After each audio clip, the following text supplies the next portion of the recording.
Israel accuses Iran of breaking ceasefire and vows forceful response. A fragile ceasefire between Israel and Iran now hangs in the balance as Israeli Defense Minister Israel Katz accuses Iran of violating the truce and announces that Israeli forces have been ordered to launch intense strikes on regime targets inside Tehran. This escalation follows an already violent night that saw both nations exchange heavy fire.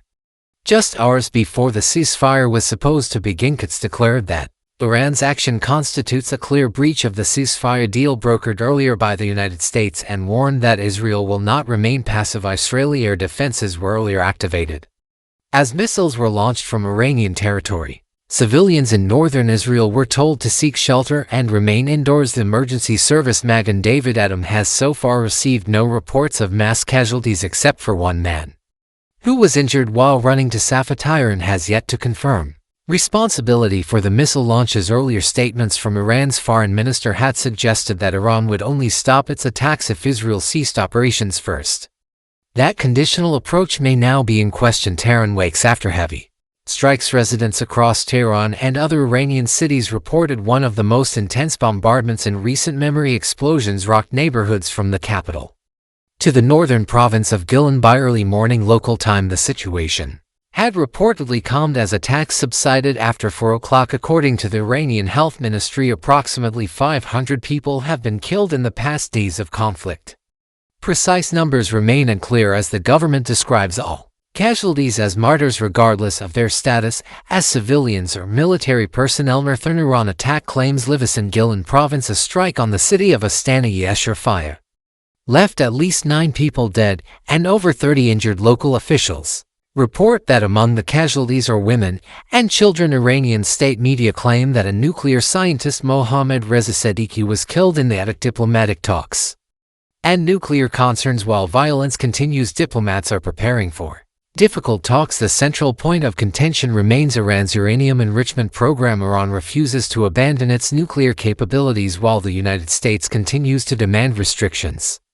Roughly 400 kilograms of uranium enriched to 60% remain unaccounted for. This level of enrichment is just below weapons grade. The International Atomic Energy Agency has called for access to Iranian sites to assess potential risks. Iran has also threatened to withdraw from the Non-Proliferation Treaty and end cooperation with global nuclear watchdogs. All sides claim victory, yet peace remains elusive. President Donald Trump announced the ceasefire between Israel and Iran as a success for diplomacy after 12 days of war, yet both nations are celebrating the outcome as their own strategic win. Israel claims to have eliminated key threats from Iran's nuclear and missile programs and dealt a heavy blow to the country's military leadership. Officials point to the elimination of top scientists and the destruction of major military sites in Tehran. Iran, meanwhile, has framed its actions as a show of resilience and a justified response to Israeli and United States aggression, but for civilians on both sides,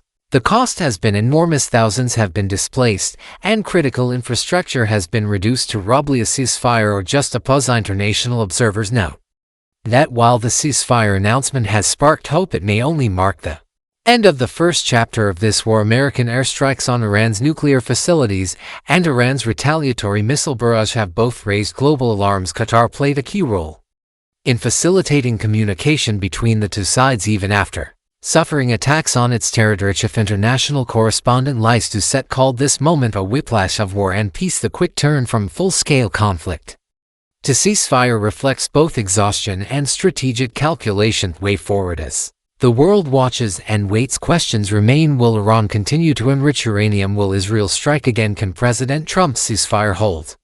Or is the next chapter of confrontation already underway? One thing is certain: the road to peace between Israel and Iran remains long, uncertain, and fraught with peril.